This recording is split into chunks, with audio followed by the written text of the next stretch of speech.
আজি পুৱাই আপোনালোকক স্বাগতম জনাইছো মোৰ অন্য এটা ভিডিঅ'লৈ। আশা কৰিছো আপোনালোক সকলো ভালে আছে। আজি বহু দিনৰ মূৰত এটা ভিডিঅ' বনাম বুলি ভাবিছো আৰু আপোনালোকে ভিডিঅ'টো চাই ভাল পাব আৰু যদিহে ভাল পায় লাইক শেয়াৰ এণ্ড কমেন্ট কৰিবলৈ নাপাহৰিব।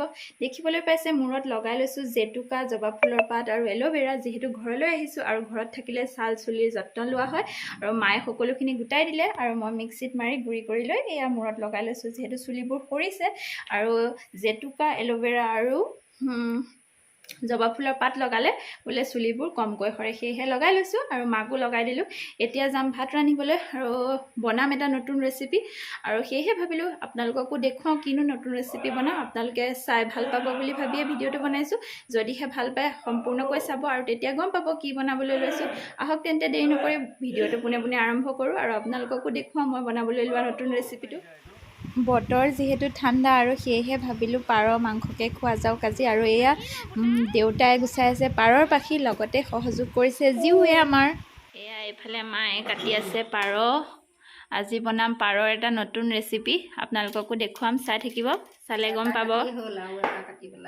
এয়া মায়ে বাছি দিছে এতিয়া পাৰটো আৰু এইফালে আমাৰ ল'ৰাই চাই আছে, এয়া আইতাকে কটা মাংস কটা চাই আছে।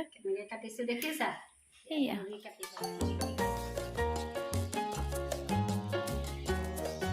লগতে লাগিব আমাক এটুকুৰ কলপচলা আৰু কলপচলা দি আজি মাংস ৰান্ধিম, আপোনালোককো দেখুৱাম। কলপচলা কাটি মিক্সিত মাৰি ল'লোঁ। এয়া দেখিবলৈ পাইছে, যিহেতু ল'ৰাহঁতে খাব সেয়েহে মিক্সিত মাৰি গুড়ি কৰি লৈছোঁ। এয়া সকলো বস্তু ৰেডি হৈ গ'ল, এতিয়া আমি বনাবলৈ আৰম্ভ কৰিম। কেৰাহীখন গৰম হৈ গ'ল আৰু এতিয়া দি দিম কেৰাহীত তেল, মিঠাতেল। দেখিবলৈ পাইছে মিঠাতেল দি দিছোঁ।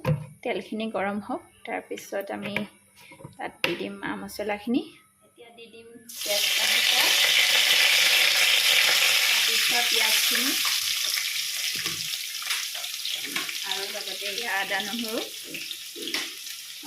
থৈছিলোঁ সেইখিনি দি দিছোঁ।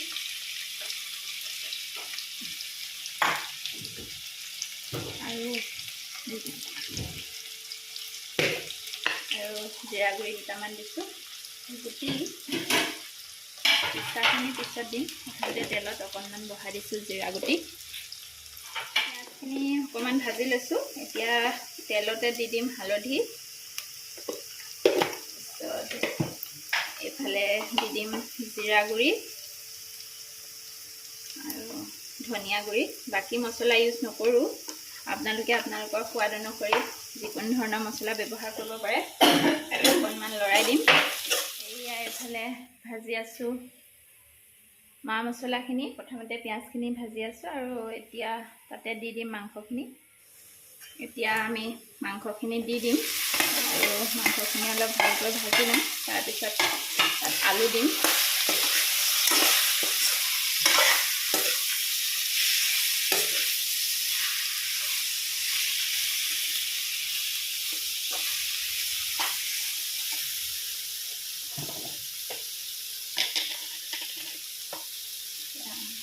সোৱাদ অনুসাৰে নিমখ দি দিম।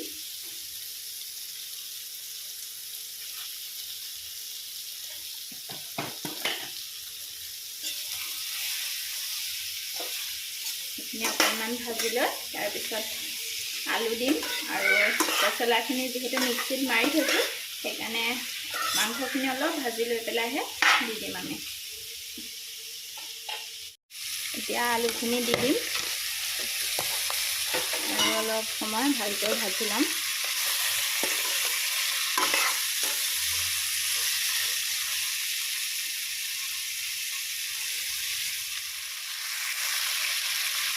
ভালকৈ ভাজি ল'বৰ কাৰণে অলপ সময় আমি এতিয়া ঢাকনটো লগাই দিম।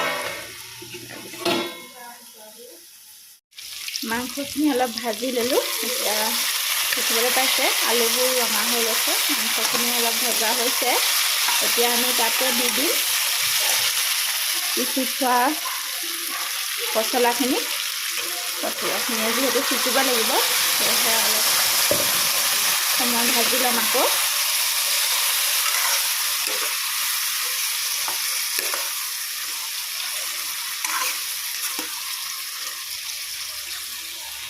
আপোনালোকে বাৰু এনেকৈ খাই পাইছেনে? যদিহে খাই পোৱা নাই ৰেচিপিটো বনাই চাব, এবাৰ ট্ৰাই কৰি চাব, খাই সঁচাকৈ বহুত ভাল লাগে। আৰু সেয়েহে আজি ভাবিলোঁ আপোনালোকক দেখুৱাওঁ, আৰু আশা কৰিছোঁ ভিডিঅ'টো চাই আপোনালোকে নিশ্চয় ভাল পাব। আৰু যদিহে ভাল পায় লাইক শ্বেয়াৰ এণ্ড কমেণ্ট কৰিবলৈ নাপাহৰিব। উতল আহিয়ে আছে, হ'লেও অলপ সময় আমি ঢাকোনখন লগাই ভাজি ল'ম। আৰু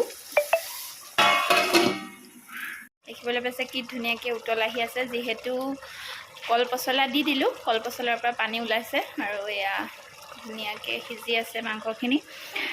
আৰু আপোনালোকে যদি বিচাৰে পানী এড কৰিব পাৰে, মই এতিয়ালৈকে পানী দিয়া নাই, যিটো কল পচলাৰ পৰা নিজে নিজে পানী ওলাইছে। আপোনালোকে গ্ৰেভি কৰিও খাব পাৰে, নহ'লে তাত পানী এড কৰি আপোনালোকৰ জোখ অনুসাৰে দি ল'ব পাৰে। তাৰপিছত কি ধুনীয়াকৈ উতল আহি আছে, মাংসখিনি হৈছে আৰু ৰেডি। এতিয়া গৰম গৰম ভাতৰ লগত পৰিৱেশন কৰিম। আৰু আপোনালোকেও এই ৰেচিপিটো যদি ট্ৰাই কৰে কমেণ্ট বক্সত নিশ্চয় জনাব কেনেকুৱা পালে। আমাৰ মাংস ৰেডি হৈ গ'ল, পাৰ আৰু পচলা দেখিবলৈ পাইছে। এতিয়া এয়া ভাতৰ লগত আমি পৰিৱেশন কৰিছোঁ আৰু এয়া জুতি ল'ম। খাই নিশ্চয় টেষ্টি লাগিব, দেখিয়ে টেষ্টি যেন লাগিছে। আপোনালোকেও এবাৰ ট্ৰাই কৰি চাব যদিহে খোৱা নাই এনেকৈ, আৰু কেনেকুৱা পালে নিশ্চয় কমেণ্টত জনাব। যদিহে ভিডিঅ'টো চাই ভাল পালে লাইক শ্বেয়াৰ এণ্ড কমেণ্ট কৰিবলৈ নাপাহৰিব। পুনৰ এটা নতুন ভিডিঅ' লৈ আপোনালোকৰ মাজলৈ আকৌ আহিম, তেতিয়ালৈকে সকলো ভালে থাকক। ধন্যবাদ।